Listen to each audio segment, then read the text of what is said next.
মাত্র 3 দিন চুলের মধ্যে ব্যবহার করলে চুল হাঁটু পর্যন্ত লম্বা করে নিতে পারবে। কোনো টাকা খরচ করতে লাগবে না।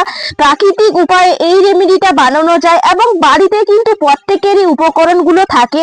চুল দেখবেন টাক পড়ে যাচ্ছে, নতুন চুল গজাচ্ছে না, নতুন চুল গজাতে সাহায্য করবে এবং চুল কালো করবে, ঘন করবে, খুশকি রিমুভ করবে এই রেমেডিটা যদি আপনারা ব্যবহার করেন। আর এতটা পাওয়ারফুল যে তোমরা যদি দিন দিন ব্যবহার করো হাতে নাতে কিন্তু প্রমাণ সহ পেয়ে যাবে। নমস্কার বন্ধুরা, নতুন একটা পর্বে আপনাদের সবাইকে স্বাগত। আজকে খুবই উপকারী একটা টনিক শেয়ার করব, যেটা চুলের জন্য খুবই উপযুক্ত।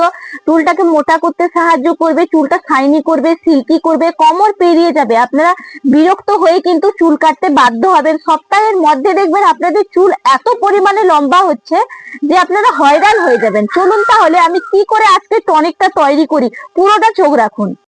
দেখুন এখানে নিয়েছি এলোভেরা। এলোভেরাটা কিন্তু একদম খোসা সমেত আজকে ব্যবহার করব।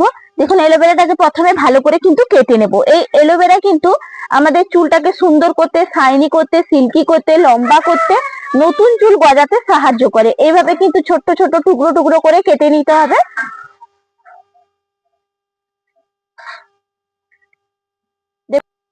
দেখুন কেটে নিয়েছি, এরপর বাটির মধ্যে রেখে দেব। এখন আর একটা বাটি নিয়েছি, হাতের মধ্যে নিয়েছি লবঙ্গ। এরকম কিন্তু ফুলযুক্ত লবঙ্গ নিতে হবে। এই লবঙ্গ কিন্তু খুবই কার্যকারী চুলের জন্য বা দাঁতের জন্য আমরা ব্যবহার করে থাকি। যাদের দাঁতে কিন্তু দুর্গন্ধ, তারা কিন্তু এই লবঙ্গ যদি চিবিয়ে খান তাহলে দুর্গন্ধ দূর করতে সাহায্য করে এবং দেখবেন এই চুলের গোড়া মজবুত করতে সাহায্য করবে, নতুন চুল গজাতে সাহায্য করবে এই লবঙ্গ। লবঙ্গ এখানে দেখুন আমি নিয়ে নিয়েছি। এরপর আমি গ্যাসের ফ্লেমটা ধরিয়ে নেব। দেখুন এখানে একটা পাত্র বসিয়ে দিয়েছি, একদম কিন্তু স্টিলেরই পাত্র নেবেন। আর দেখুন এখানে নিয়েছি তাম্বার গ্লাসের জল। এটা রাতের বেলা ভিজিয়ে রাখবেন, চুলের জন্য কিন্তু খুবই উপযুক্ত এই তাম্বার গ্লাসের জল। এখানে দিয়ে দেব 1 গ্লাস জল নিয়েছি।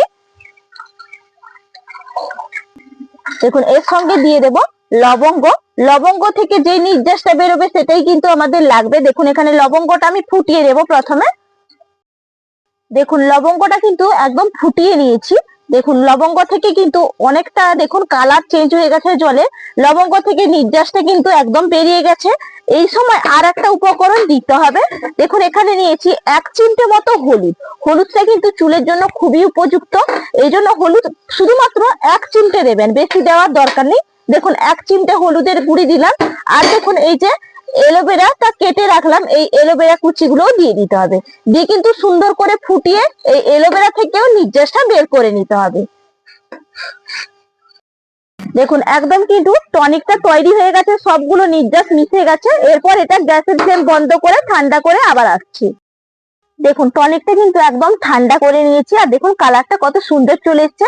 আর একটা দেখুন পাত্র নিয়েছি, ছাঁকুনি দিয়ে ছেঁকে নেব।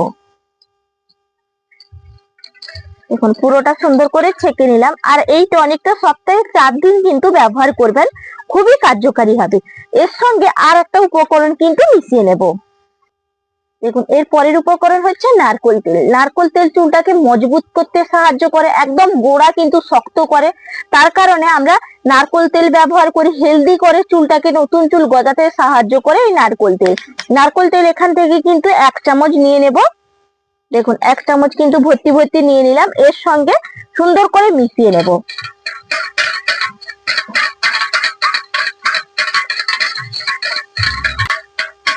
দেখুন সুন্দর করে একদম মিশিয়ে নিয়েছি।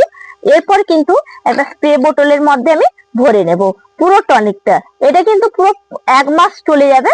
বন্ধুরা এরকম তৈরি করে রাখবেন আর সপ্তাহে 4 দিন করে ব্যবহার করবেন।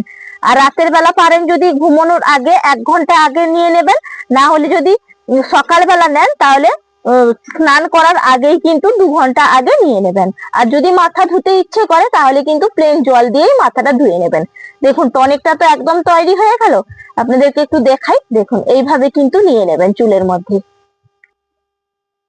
দেখুন যদি এরকম স্প্রে বোতল না থাকে তাহলে কিন্তু ড্রপারের সাহায্যে, না হলে তুলো দিয়ে সুন্দর করে লাগিয়ে মাসাজ করবেন। মাসাজ করলে কি হয়, রক্তটা সঞ্চালন হয়, সেই কারণে কিন্তু মাসাজটা একদম ইম্পর্টেন্ট। আর এরকম কিন্তু সিপি আড়িয়ে আড়িয়ে নিয়ে নেবেন। এটা ডিপলি একদম চুলের মধ্যে খুব সুন্দরভাবে প্রবেশ করে।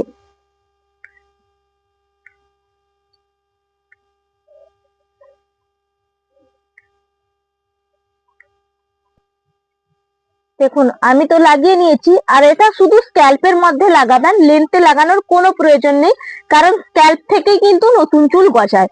সেই কারণে লাগিয়ে কিন্তু আলতো হাতে আপনারা মাসাজ করবেন, নখ দেবেন না। নখ এরকম এই পোর্শনের চামড়াটা দিয়েই কিন্তু মাসাজ করবেন। আমি যেইভাবে মাসাজ করছি সেইভাবে কিন্তু মাসাজ করবেন, নখ কিন্তু লাগানো যাবে না। এতে আপনারা সব সমস্যার সমাধান করতে পারবেন। আশা করি আজকে যে রেমেডিটা বা টনিকটা শেয়ার করলাম প্রত্যেকেই অনেকটা উপকৃত হয়েছেন। যদি বন্ধুরা উপকৃত হয়ে থাকেন তাহলে ভালোবেসে আমার ইউটিউব চ্যানেলটা সাবস্ক্রাইব করে পাশে থাকবেন। আজকের মতন এখানেই পর্ব শেষ করছি, আগামীকাল আবার দেখা হচ্ছে। নমস্কার।